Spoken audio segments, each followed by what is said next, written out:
Баршаларыңызға қайырлы күн. Менің есімім Болат Черниязов. Әдеттегідей сіздерге ағылшындар жайына және де Ұлыбритания жайынан қазақша ақпаратпен бөлісетін азамат.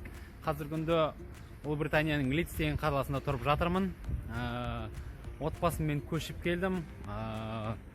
Алдыңғы видеоларымда көргендей бір балам мектепке барады, ендігі бір балам балабақшаға барады. Сонда сіздерге тағы да айтқым келіп тұрған бір жағдай, бұл балабақшаны қалай таңдауға болады және балабақшаға балаңызды қалай беруге болады. Мысалы үшін сіздің балаңыз 2-3 жас болсын, жалпы туғаннан кейін 1 жастан бастап Британияда балабақшаға қабылдай береді, және де 1 жасқа дейінгі де қабылдайтын балабақшалар бар, бірақ ондайды біз деп көрген жоқпыз. Егер балаңыз дүниеге келген болатын болса, Қазақстандағы сияқты арнайы бір портал бар, сол порталға тіркеліп, сіздің балаңыздың мекен жайы бойынша балабақшаға тіркеуге қойып болады. Мына жақтың бір өзгешелігі, балабақшалар саны өте көп болғандықтан, жақын арадағы төңірегі 1,5 шақырым жердегі сіздің үйіңізге дейін айналатындағы сол жерден балабақшаны кез келген таңдай аласыз. Ал егер неғұрлым ертерек көретін болсаңыз, уақытында соғұрлым сізге жақын және де өзіңізге қолайлы қалыпты ұнатқан балабақшаңызды таңдап алуға болады. Ал біздің кезімізде ондай таңдау болмады, және де біздің жазуымыз бойынша, біздің сұрауларымыз бойынша бізге ондай жақын балабақша болмады, және де бірақ қалай деп айтса да болады, бір шақырым жердегі балабақша, бұның аты Little Owl деп аталады. Сол біз тұрып жатқан Leeds City Council деген мемлекеттік орган, жас учрежденияның сайтына, порталға тіркелдік. Одан кейін бізге әр апта сайын тегін 15 сағаттық орын берді. Ал егер бала 3 жастан жоғары болатын болса, 3 жастан үлкен болатын болса, онда сізге күндіз кешке дейін балабақшаға орынды алуыңызға мүмкіндік болады. Мемлекеттік емес балабақшалар да бар. Оларға беретін болсаңыз да өз қалтаңыздан төлеуіңіз керек, бірақ енді егер ондай мүмкіндік болатын болса, себебі Британияда балалардың бір күндік балабақшалық күні жалпы қанша 27 фунттан басталады. 27 фунт деген болатын болса, бір жарты күнге. Ал егер күндіз кешке дейін болатын болса, 58 фунт.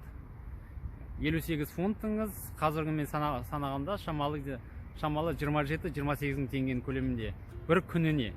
Егер сіз 20 күн жұмыс істейтін болсаңыз, есептеңіз, сол санды жәнегі мен айтқан санға көбейтіңіз, сол кезде сіздерге бір қызыл ақша келеді. Ал егер өзіңіз жұмысыңыздың айлығыңыз онша жоғары болмаса, не болмаса сіз студент болатын болсаңыз, отбасыңызбен бірге көшіп келетін болсаңыздар, бұнда мен бөлісетін ақпарат сіздер үшін пайдалы болуы мүмкін. Сол себептен де арнаға міндетті түрде тіркеліңіз, және де қажетті ақпарат болатын болса, өзіңізге тіркеп жазып алыңыз. Барлығы сіздер үшін.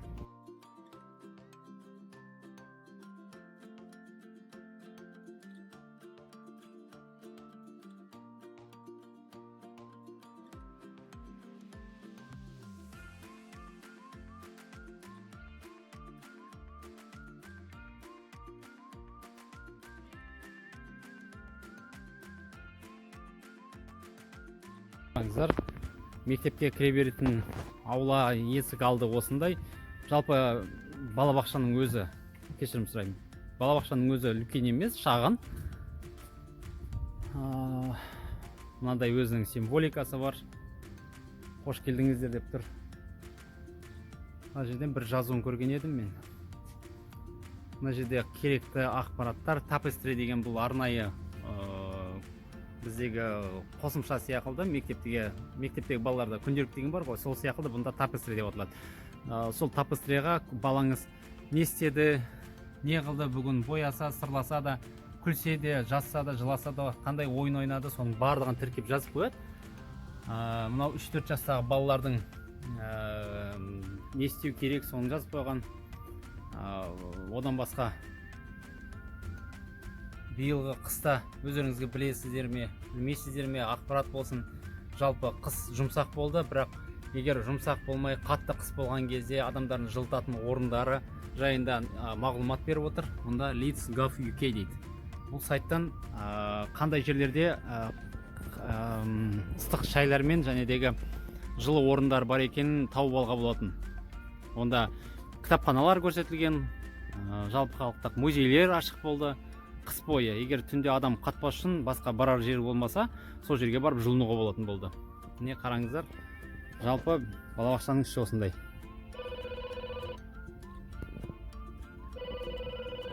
Айтпақшы, осындай кіретінде ресепшнда мынандай қоңырау. Hello, I came for the beige. Thank you. Балабақшаның ішінде осындай болады. Қараңыздар, мен сіздерге бір қызық қойын.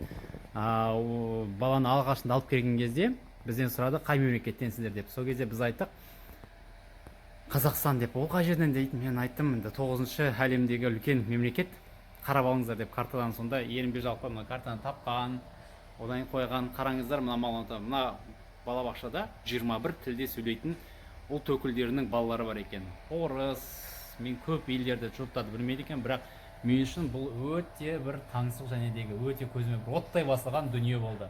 Қазақша сәлеметсіз бе дейді. Одан басқа қараңыздар, қаншама тілдерді салып қойған. Бұған енді қалай айтса болады екен, сүйсінбеске амал жоқ. Бұнда мектеп балабақша директорынан бастап барлық тәрбиешілердің барлығы көрсетілген. Біздің баланың тәрбиешісі мына апай Шерел, негізі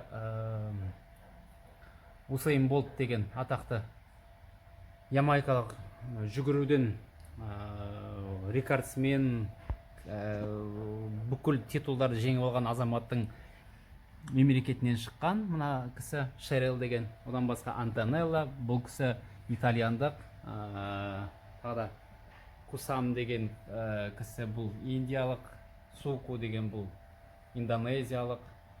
Барлығы жалпы ағылшын тілінде білетін азаматтар осында келіп жұмыс істейді. Жалпы түсіруге болмайды видеоға, мен осында тығылып түсіріп тұрмын деймін ба. Мұнда бір қызығы, бір апайға небәрі 4 бала ғана беріледі. Мына түстен кейін, түске дейін келетін мына Шерл деген апайдың балалары. Мына кісіде мүлдем 3 адам екен, мына кісіде 3 адам, мына кісіде 6 адам, мына кісіде 5, өстіп, барлық жоғы бір ұзаса 50-70 бала ғана келетін сияқты осы балабақшаға. Ал болса балабақшаның іші осындай болады. Балалар шығып кетпей үшін мынандайдар кішкентай ғана есіктер болады. Мындай кішкентай есіктер, мынандай. Осы балабақшаның биіктігі онша биік емес. Аласа бір қабатты болса не болғаннан кейін. Балалардың осындай тақталар бар, тақтайшалары. Мына балабақшада қаншама бала келіп кетті дейсіз ғой. Қазақтар болды ма екен, болмады ма екен? Кім бір құдайдың өзі біледі. Картаға қарасақ жоқ сияқты. Иә, картаға қарасақ жоқ сияқты. Бұл Қазақстанда біліп кетемін мен, міндетті түрде. Қараңыздар, мен сөзім айтқаным немесі, егер бір күн болатын болса 51-де 70 екен. Ал таңғы сағат 8-ден 1-ге дейін болса 25-85, түстен кейін сағат 1-ден 6-ға дейін болатын болса 25-85.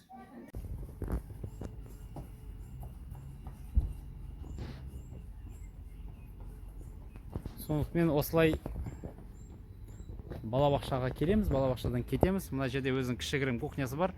Балабақшаға егер жарты күнге беретін болсаңыз, жарты күннің өзінде 2 рет перекустар береді, снектер. Оған кішкентай бір печенькалар, нан, сүт міндетті. Мектепте де сүт міндетті, балабақшада сүт міндетті. Онысына енді тәнті боласың. Себебі 5 жасқа дейінгі балаларды міндеттемелік бойынша егер жалпы мынадай да бар неме бар екен, бағдарлама бар екен. Егер сіздің балаңыз Ұлыбританияда туған болатын болса, онда сізде NHS деген бағдарлама бойынша, NHS деген жалпы халықтық денсаулық сақтау ұйымы немесе департаменті, соған сіз тіркелесіз. Сол порталда тіркелетін болсаңыз, сізге апталық өзіңіздің ішетін сүтіңіздің нормасын белгілеп қойылған. Ол нормасы қанша екенін білмедім.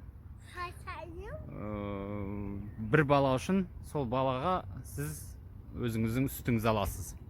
Тамаша ғой. Жалпы балаларды балабақшаға алып келген кезде бұларда бір жақсы дүниесі, онда мультикультурал, қаншама халық жұрттардың балалармен бірге араласады, және дегі сол баланың тілі солармен бірге қалыптасып өседі. Ағылшын тілінде сөйлеп, таза сөйлейді.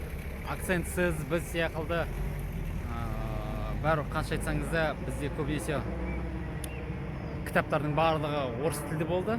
Біз оқыған кезде, сол орыс тілді болғаннан кейін біздің мұғалімдерімізде сол орысшаны көбінесе қосып неткеннен кейін біздің ағылшыншамыз, жалпы акцентіміз ағылшын тілінде мүлдем басқаша. Ал мына жақтарда балалар балабақшаға барып, мектепке барып сөйлеген кезде олардың ағылшын тілдері өзгеше, біздікіндей болмайды. Сол себептен де біз үйде, далада өз балаларымызбен қазақ тілінде ғана сөйлесеміз. Себебі біреу, біз олардың былай жатқан кезде білімдерін құртпайық дегеніміз.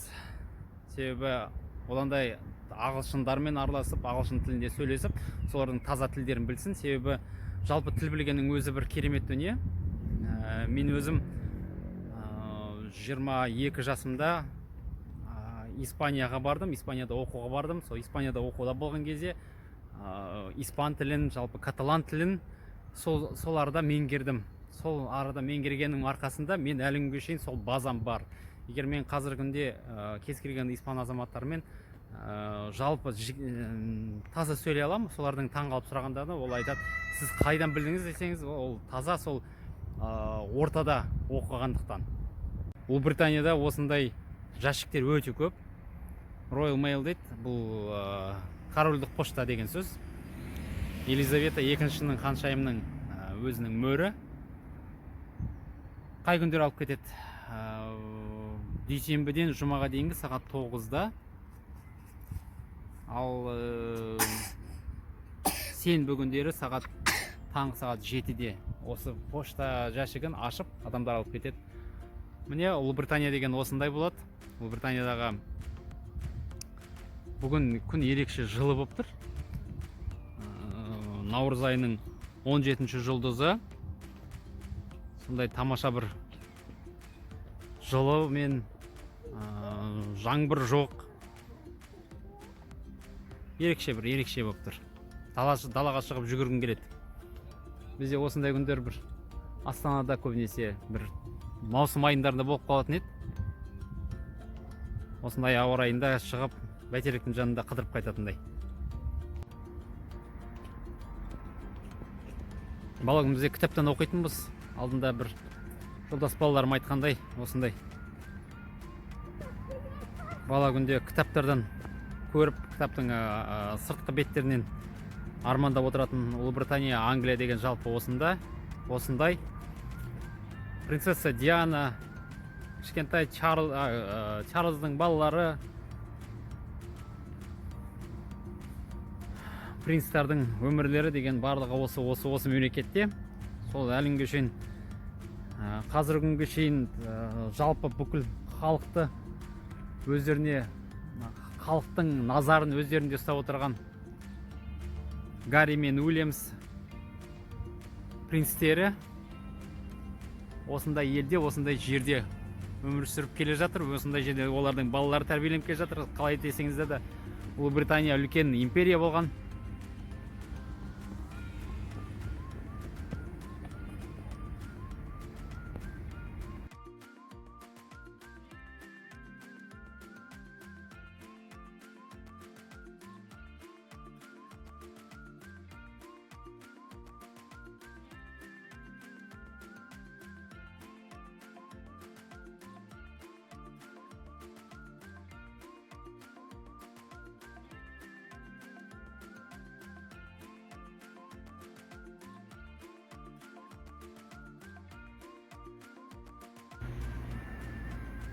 Ал мынау болса қаланың кешкі көрінісі.